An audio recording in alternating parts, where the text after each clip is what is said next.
What's the most messed up prank someone pulled on you? My older sister Lillian, who was 16 at the time, was always playing pranks on me. Like it was her whole personality fiar. Most of them were whatever. Putting salt in my orange juice, hiding my stuff, the classic shaving cream in the hand while sleeping thing. Annoying, but normal sister stuff, I guess. But then my cousin Patricia, 17, came to stay with us for the summer. And those two were like evil genius level when they got together. They would constantly team up against me for pranks that were basically just bullying TBH. So one day I'm looking through old family albums, IDKY, I was bored.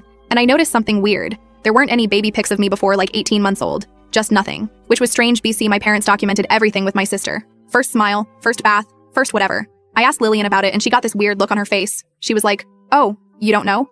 And then she called Patricia into the room. They both sat me down really seriously and Lillian said something like, "Mom and Dad were gonna wait until you were older to tell you." And then they told me I was adopted.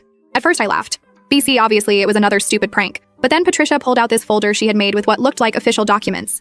They had taken real papers from my parents' office and photoshopped stuff to make it look like adoption paperwork. They even had a fake birth certificate with a different mom's name. I started freaking out a little, but still didn't fully believe them. That's when Lillian showed me pictures of my mom from when she was supposedly pregnant with me. But looking at the dates and her stomach size, things didn't add up. They had done their research for this prank. Then the worst part, they had this whole story about how my real mom was some teenager who couldn't keep me, and they said that's why I looked different from everyone in the family, which was already a sore spot for me because everyone else has blue eyes, and I have brown. They said that's why Mom and Dad always favored Lillian, which, TBH, sometimes felt true when I was that age. I completely broke down, like full-on hyperventilating crying. I locked myself in the bathroom for hours. I remember staring in the mirror trying to see if I looked like my parents at all. I was literally having an identity crisis at 12 years old. My parents came home and found me still crying. When they figured out what happened, they were furious. Like I had never seen my dad that angry. Mom was crying too. They grounded Lillian for the entire summer and sent Patricia home the next day. But the damage was done. I spent weeks questioning everything. I would ask my mom these really sad questions like, "Did you pick me because you felt sorry for me?" And, "Do you wish you had a real daughter instead?"